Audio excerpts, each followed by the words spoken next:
এই সাংবাদিক ভাইরা যারা আছেন, পর্যবেক্ষক, শিক্ষক, পোলিং অফিসার, প্রতিটি পদক্ষেপে যারা আছেন, আমরা সবাইকে মনে করছি এই সুষ্ঠু ভোটের স্টেক হোল্ডার সবার আমরা সর্বাত্মক সহযোগিতা চাই এবং যদি সেই সহযোগিতার মাধ্যমে একটা সুষ্ঠু একটি ভোট আমরা সম্পাদন করার জন্য আপনাদের কাছে আমরা সবার সহযোগিতা চাচ্ছি।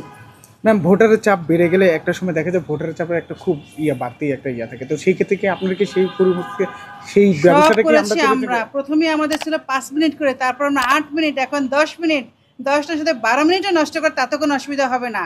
এখানে আমার বুথ ছিল 75, সেখান থেকে বাইরে করেছিলাম 90, তারপরে করেছি 100, এখন হচ্ছে 120। ভোটার যদি এসে বসেও থাকে আধা ঘন্টা তাতেও আমার কোনো কিছু আসা যাবে না, প্রচুর পরিমাণে বুথ আছে। আমরা কেন্দ্র করেছি 8টি, বাট 8টি কেন্দ্রতে প্রায় 12-15টা কেন্দ্র যে পরিমাণ বুথ থাকার কথা সেই পরিমাণ বুথ আছে। 500 বুথ থেকে আমাদের 810 হয়েছে। একজন ভোটার ভোট দেওয়ার প্রক্রিয়াটা কি, কিভাবে আসলে আসবে, কিভাবে একজন ভোটার আসবে, আসার শুরুতেই আমাদের মেইন গেটে তাকে চেক করে ঢুকানো হবে। তারপর এখানে আমরা দুটো লাইন করব, এন্ট্রি এক্সিট, ঠিক আছে? দুটো হলের জন্য ভিন্ন এন্ট্রি করব। করার পরে এখানে হবে আমার দুটো হল, একটি হল বা দুটো রুম, দুটো রুমের জন্য ভিন্ন করব। বলা আছে 5 টেবিল আমরা 300 জন ভোটারকে হ্যান্ডেল করব। আমার এখানে 19টি টেবিল, 19 × 300 5700 হয়, ঠিক আছে? তাই ছাত্রীরা জানবে আমার প্রথমে ক্যাফেটেরিয়া রুমে হচ্ছে আমার 1 থেকে 12টি টেবিল, যেখানে আমার 3×3600 যাবে। আর বাকি এরপর থেকে আসবো আমরা এখানে 13 থেকে 19, 321 জন এখানে আসবো, সেটা আগে থেকেই বলা থাকবে। বাইরে আমরা দিয়ে রেখেছি, হলে পাঠিয়ে দিয়েছি, ছাত্রীরা যাতে আগে জেনে আসে আমার কোন রুমে ভোট হবে।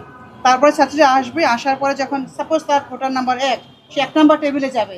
যাওয়ার পরে তাকে বলা হবে তোমার আইডেন্টিটি কার্ড অথবা তার পেইং স্লিপ যা আছে তার কাছে, যাতে তার ছবি থাকতে হবে, বের করার পর আমার যিনি পোলিং অফিসার থাকবেন তিনি দেখবেন। ওকে একটু দেখার জন্য আমরা হয়তো জানতেও চাইতে পারি তোমার কোন ডিপার্টমেন্ট বা চেয়ারপারসন কে, তাকে আমরা আইডেন্টিফাই করতে চাই। আইডেন্টিফাই করার পরে তাকে আমরা টিক মারবো। টিক মারার সাথে সাথে সে কী করবে, সিগনেচার করবে এবং সিগনেচার করার পর তার হাতে আমরা অমোচনীয় কালি লাগিয়ে দেব। কালি লাগিয়ে দেওয়ার পরে আমাদের আরেকজন কর্মকর্তা তাকে 6টি ব্যালট দিবেন। 5টি হচ্ছে আমার সেন্ট্রালের জন্য, 1, 2, 3, 4, 5, একটি হচ্ছে আমার হলের জন্য। 5টি কাগজ দিব। 5টি কাগজ দেওয়ার পরে 5টি পেজ দিয়ে তিনি বুথে যাবেন। বুথে যাওয়ার পরে উনি ওনার পছন্দ আর কি মতো যিনি যাকে ভোট দিবেন তাকে ভোট দিবেন, ক্রস করে যাকে দিবেন। ভোট দেওয়ার পরে উনি ওনার মতো করে এনে ব্যালট বাক্সে রাখবেন, যেটি আমার হলের ব্যালট বাক্সে রাখবেন। আর যেই 5টি আমার ডাকসের জন্য ডাকসে ব্যালট বাক্সে রাখবেন। রাখার পর উনি এক্সিট একটি পয়েন্ট থাকবে, এন্ট্রি এক্সিট থাকবে, এক্সিট থেকে জাস্ট বেরিয়ে যাবেন। ভোটারদের কোন তালিকা কি আপনাদের কাছে আছে যে ভোট দিতে আসবে তার সাথে আপনারা মিলাবেন? হ্যাঁ আছে, পুরো তালিকাই আছে। Thank you. প্রসেসে কোথাও গ্যাপ নেই, সিস্টেমেটিক কোনো গ্যাপ নেই, সবার সহযোগিতা চাই। আমি অধ্যাপক নাসরিন সুলতানা, এখানে আছি রিটার্নিং অফিসার হিসেবে। আমি শামসুন্নাহর হলের প্রভোস্ট।